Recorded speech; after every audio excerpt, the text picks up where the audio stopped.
Halo semuanya, Assalamualaikum warahmatullahi wabarakatuh. Jadi kali ini kita akan lanjut lagi menjawab soal-soal bocoran dari soal penalaran analitis, yaitu di soal nomor 15 dan soal nomor 16. Jadi teman-teman bisa lihat juga ya di produk yang udah aku cantumin di video ini. Teman-teman bisa banget download buku itu. Jadi buku ini memang berisi bocoran dan prediksi-prediksi soal yang sekiranya akan keluar di tes CPNS. Terutama ini udah mendekati banget hari H gitu ya. Mari kita mulai dari nomor 15. Oke, jadi di sini dikatakan bahwasanya 8 orang remaja masuk ke rumah hantu menggunakan kereta. Nah, kalau kereta di rumah hantu itu biasanya ini ya, terdiri dari 2 barisan ke belakang, berarti ada yang di bagian depan,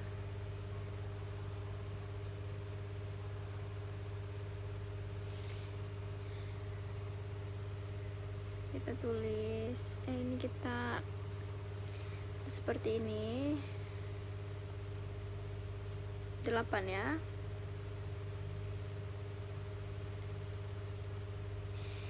Oke, jadi di belakang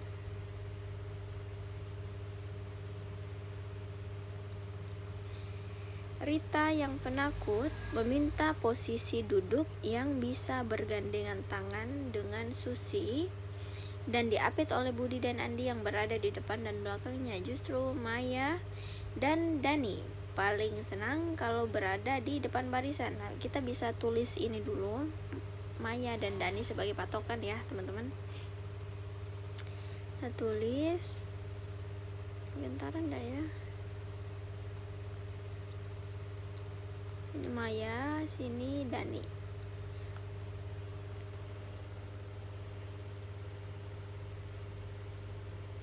Terus ini ada Heru dan Andi. Ya. Oke, jadi kita lengkapin aja kalimat-kalimat yang tidak memiliki posisi pasti gitu ya. Rita yang penakut meminta posisi duduk yang bisa bergandengan tangan dengan Susi. Berarti Rita itu berdampingan dengan Susi yang diapit oleh Budi dan Andi yang berada di depan dan belakangnya. Budi dan Andi di depan belakangnya Susi. Nah, ini kan sudah ada Andi nih teman-teman. Terus katanya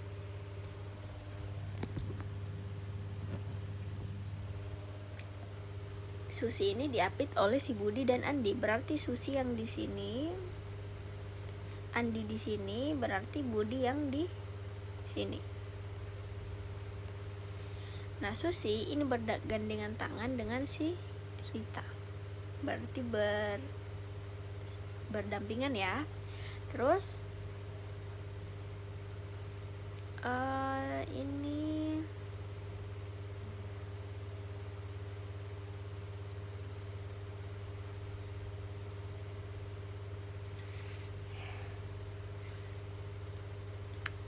ini terus Budi mengambil posisi belakang Dani. Ini kita udah selesai juga. Terus posisi Nina ini salah satunya posisi yang tidak disebutkan ya. Jadi kita tulis di sini aja. Oke, jadi ditanyakan nih di mana yang posisinya si Nina. Jadi posisinya Nina itu di depan Andi, bukan ya? Di belakang Rita, bukan juga. Karena justru Rita yang di belakangnya Nina, di samping Budi. Nah, ini betul. Persis di belakang Susi. Di belakang Susi itu Andi ya. Diapit oleh Susi dan Heru. Susi dan Heru ini berbeda tempat ya. Oke, sehingga pilihan jawaban yang paling tepat pada soal ini itu ada di bagian C ya teman-teman. Oke, jadi bagi teman-teman semua yang masih sulit menyelesaikan soal-soal seperti ini, jangan lupa untuk bergabung bersama kami di kelas kelas ID. Ini kelas ID itu platform yang bisa teman-teman pakai untuk latihan soal-soal CPNS ya teman-teman. Terus di kelas ID ini akan ada banyak banget latihan soal yang bakal teman-teman dapetin, simulasi mengerjakan tes CPNS, kemudian teman-teman juga akan mendapatkan pembahasan soal sesuai dengan soal yang teman-teman kerjain. Tapi jangan lupa untuk memasukkan kode supaya teman-teman tidak ketinggalan, supaya teman-teman itu bisa mendapatkan potongan harga kayak gitu ya. Oke, mari kita lanjut lagi ke soal berikutnya.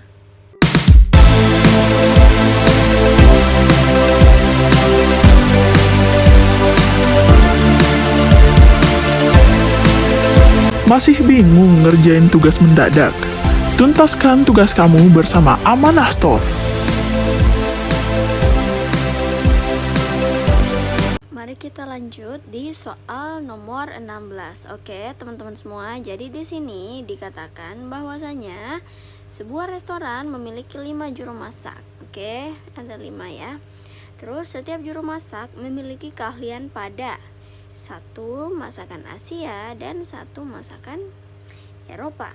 Hanya salah seorang dari mereka yang ahli dalam membuat masakan Cina.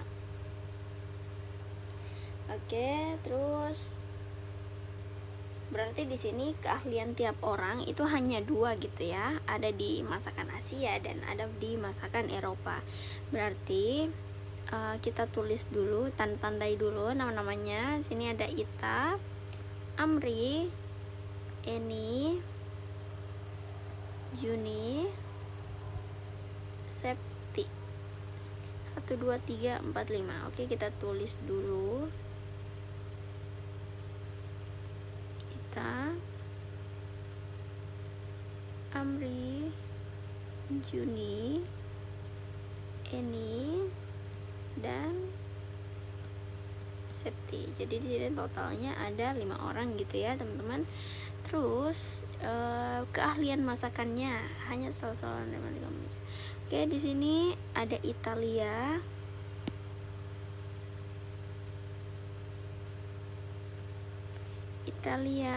kemudian Arab, Jepang,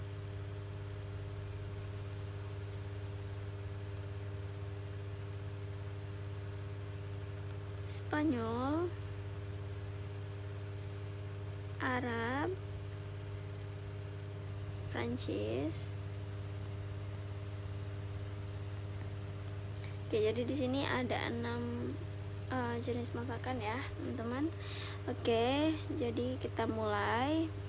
Ini kita tandain pakai warna hijau ya. Nah, kita mulai dari kalimat ini ya. Ita dan Amri ahli dalam membuat masakan Italia. Ita dan Amri. Oke, tetapi tidak menguasai masakan Cina. Oh iya, astaga, ternyata ada yang double. Jadi di sini itu Cina ya.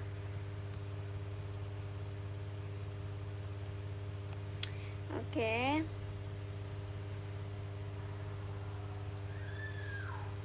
Italia tapi tidak menguasai masakan Cina. Oke. Juni tidak menguasai masakan Arab. Juni tidak menguasai masakan Arab dan juga Jepang. Eni menguasai masakan Spanyol. Eni menguasai masakan Spanyol.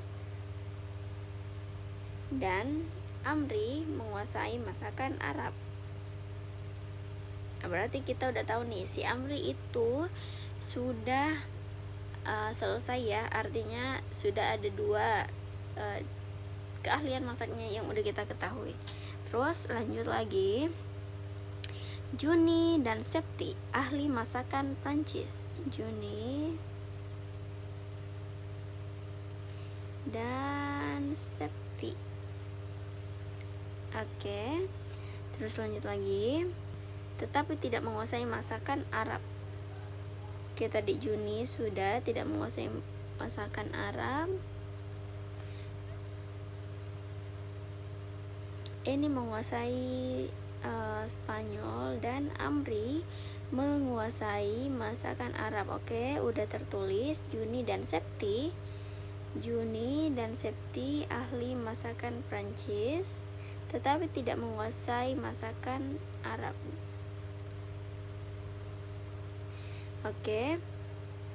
Masakan Jepang dikuasai oleh Ita dan Septi. Ita dan Septi itu menguasai masakan Jepang. Ita. Oke, jadi Ita ini kita udah tahu dua keahlian masakan Asia dan Eropanya. Terus Amri juga udah. Juni yang belum, ini kita tandain berarti. Terus Eni juga ahli di masakan Arab ya teman-teman, ini dia. Terus masakan Jepang dikuasai oleh Ita dan oke. Jadi si Eni ini sudah diketahui juga. Terus si Septi udah diketahui juga nih ya. Nah, berarti salah seorang dari mereka yang belum diketahui salah satu keahlian masakannya adalah si Juni, sehingga kita bisa simpulkan kalau si Juni inilah yang menguasai masakan Cina. Meskipun tidak disebutkan di dalam soal ya, tapi udah dijelasin di sini kalau setiap dari juru masak itu memiliki satu keahlian di masakan Asia dan juga di masakan Eropa kayak gitu. Oke, teman-teman semua, segini aja dulu latihan soal untuk hari ini. Terima kasih. Jangan lupa untuk sering-sering latihan soal ya. Oke, assalamualaikum warahmatullahi wabarakatuh.